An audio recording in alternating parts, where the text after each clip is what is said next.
আমরা যা চাই তা পাই না, আর যা পাই তা আমরা অনেকেই চাই। চাওয়া পাওয়ার এই চমৎকার মিল আর অমিল নিয়ে হচ্ছে আমাদের জীবন। যেভাবেই করি আমরা আমাদের জীবনটাকে পরিচালনা করছি না কেন, হাসি, দুঃখ, ক্ষোভ, ঘৃণা, রাগ, তামাশা, যেভাবেই আমরা নিচ্ছি না কেন আর যেভাবেই করে আমরা সময়কে অতিবাহিত করছি না কেন, সময় কিন্তু ঠিকই চলে যাচ্ছে। পৃথিবীতে সবচেয়ে দামি যে বিষয়বস্তুটি তা কখনো টাকা দিয়ে কেনা যায় না। টাকা দিয়ে হয়তোবা ভালো খাট কেনা যেতে পারে, কিন্তু ঘুম নয়। টাকা দিয়ে আংটি কেনা যেতে পারে, কিন্তু সেটা বিয়ে নয়। আপনি আমরা আমাদের অবস্থান থেকে জীবন যুদ্ধের বাস্তবতায় চলতে ফিরতে প্রতিনিয়তই বিভিন্ন ধরনের সমস্যা ফেস করছি।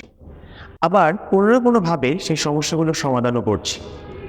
এই যে সমস্যা এবং সমাধান, এই সকল কিছু নিয়েই আমাদের জীবন।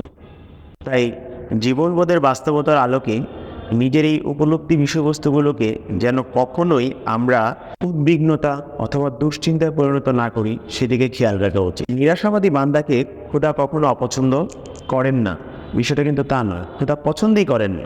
তাহলে আমরা কেন নিরাশা বা হতাশা নিয়ে জীবন চালাব? আশাবাদী বান্দাকে যেহেতু খোদা স্বয়ং নিজে পছন্দ করেন এবং সচেষ্ট ভূমিকা পালন করার ব্যক্তি মানসিকতা যার থাকে, তাকে স্বয়ং খোদা সহযোগিতা করেন, তাহলে কেন আমরা সেই সহযোগিতার হাত থেকে নিজেদেরকে বঞ্চিত করছি? তাই আসুন, সর্বশক্তিমান আল্লাহ তাআলার অশেষ কৃপা এবং মেহেরবানি নিয়ে অসম্ভবকে সম্ভব করার চিন্তা বা ভাবনা নিয়ে আমরা সামনে অগ্রসর করি, আর জীবনের সমস্যাগুলোর সমাধান আমরা একটা একটা করি।